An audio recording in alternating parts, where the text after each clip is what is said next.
SIR হয়ে গেল, মানুষ ডিলিট হয়ে গেল, সে জায়গা থেকে যেই প্রক্রিয়াটা ছিল রোহিঙ্গা বাংলাদেশি খোঁজার, ভারতীয়রা বাদ পড়ে গেল, কিন্তু তারা যখন প্রোটেস্ট করছে তাদেরকে জেলে ঢোকানো হচ্ছে।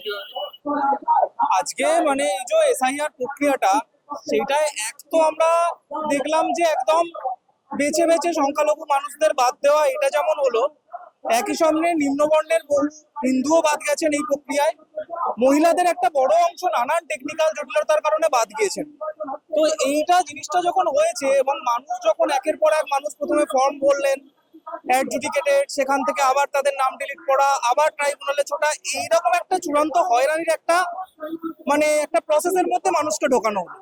এবং সেই প্রসেসের মধ্যে দিয়ে মানুষ যখন এরকম একটা পরিস্থিতিতে পড়ছেন যে ভোট একদম দোরগোড়ায় করা নাড়ছে এবং মানুষ ভোট দিতে পারবেন না এরকম একটা সিচুয়েশনে দাঁড়িয়ে, এবং সেই জায়গায় দাঁড়িয়ে মানুষ শান্তিপূর্ণ আন্দোলনে নামছেন, সেই আন্দোলনের ওপর আমরা সর্বস্তরে আক্রমণ নেমে আসতে দেখলাম।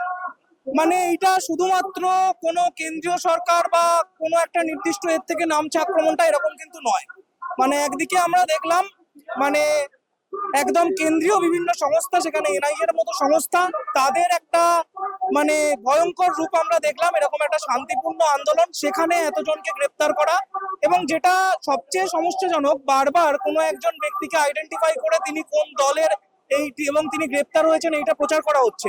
কিন্তু এটাও দেখার যে 18 জন গ্রামীণ মানুষ গ্রেপ্তার হয়েছেন, যারা কিন্তু কোনো দলের পরিচয় নিয়ে আন্দোলন করতে আসেননি।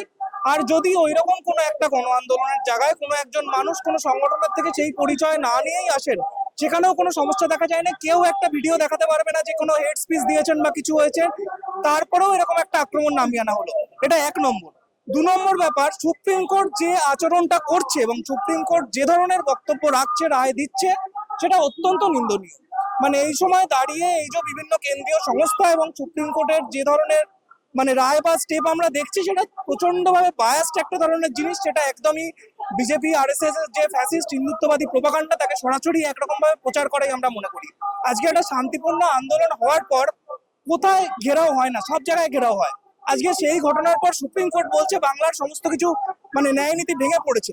কোথায় কোন দিন সুপ্রিম কোর্ট এরকম ধরনের কথাবার্তা বলেছে? এটা চূড়ান্ত একটা অদ্ভুত জিনিস। একটা সুপ্রিম কোর্ট বলছে যে মানুষ এবারে ভোট না দিতে পারলে পরের বার গিয়ে ভোট দেবে। এটা মানে এরকম হাস্যকর জায়গায় পৌঁছেছে এই সুপ্রিম কোর্ট বা ইসিআই এদের ভূমিকাগুলো। একই সঙ্গে আমরা এটাও দেখার যে যেভাবে মানে এই রাজ্যের যে শাসক দল, সে প্রথম থেকে মানুষকে বলে এসেছিল সব ঠিক হয়ে যাবে, একদম সব যারা যারা একদম ভোট দেওয়ার ন্যায্য মানুষজন সবাই তারা ভোট দিতে পারবেন, কারণ নাম বাদ যাবে না। আমরা বলছি কি হলো এখন? মমতা ব্যানার্জি এখন আন্দোলন হলে কেন থামিয়ে রাখছেন? আজকে ঘরে ঘরে গিয়ে মমতা ব্যানার্জির পুলিশ কেন থ্রেট দিয়ে আসছে আন্দোলনকারীদের? কাজেই তৃণমূলের এই ভূমিকাকে আমাদের প্রশ্ন করার আছে। আজকে যে এত মানুষজন বাদ গেছে, প্রথম থেকে একটা মিথ্যা ধরনের আশ্বাস মানুষকে দেওয়া এবং বিভিন্ন চটকদারি লোক দেখানো নানান ধরনের জিনিসপত্র, মমতা ব্যানার্জি কোথাও গিয়ে উকিল হয়ে চলে যাচ্ছেন, কিন্তু আদতে তাতে মানুষের জন্য কিছু করা হয়নি। আজকে যে মানুষজন বাদ গেছেন, তাদের আন্দোলন করার একদম অধিকার রয়েছে। আমরা মনে করি এই ভারতের সংবিধান সেই অধিকার আমাদেরকে দেয়।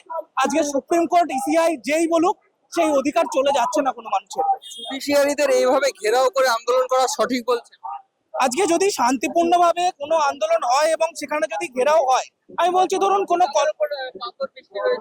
কোনো পাথর বৃষ্টির কোথাও দেখাতে পেরেছে? একটা হেড স্পিচ অব্দি কেউ ভিডিও বার করতে পেরেছে? দেখাতে পারেনি। আজকে শান্তিপূর্ণ আন্দোলনকে আমি যদি বলি যে এখানে হেড স্পিচ হয়েছে বা মানুষ অশান্ত করে দিয়েছে, এরকম কিছুই হয়নি। সেরকম জিনিসপত্র দেখানো, সেগুলো কিছুই দেখানো হয়নি। এর চেয়ে অনেক বড় বড় আমরা ঘটনা দেখেছি, তখনও সুপ্রিম কোর্ট এরকম কখনো বলেনি যে কোনো একটা রাজ্যের সমস্ত আইন নীতি ভেঙে পড়ছে। অথচ আজকে এরকম একটা ক্ষুদ্র প্রোটেস্ট, এমন কিছুই প্রোটেস্ট হয়নি, একটা শান্তিপূর্ণ প্রোটেস্ট, সেইখানে সুপ্রিম কোর্ট একটা রায় দিচ্ছে। এটা প্রচন্ড বায়াসড একটা জিনিস, এবং সুপ্রিম কোর্ট কোনোভাবে বিজেপির এই যে ফ্যাসিস্ট এজেন্ডা, তার যে নীল নকশা, তার মধ্যে কোনোভাবে সুপ্রিম কোর্টে চলে আসছে বলে মনে হচ্ছে। এইটাই তো আমরা বারবার বলার চেষ্টা করছি যে আজকে মমতা ব্যানার্জি প্রথম থেকে আশ্বাস দিয়েছেন যে কারোর কিচ্ছু হবে না। তাহলে আজকে যারা বাদ পড়লেন, আজকে যারা ডিলিটেড হচ্ছেন, আজকে যারা ভোট দিতে পারছেন না, তারা কারা?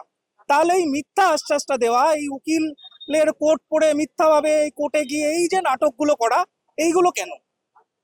কাজে এটা সম্পূর্ণভাবে মানুষকে একটা ভুল পথে পরিচালিত করা হয়েছে।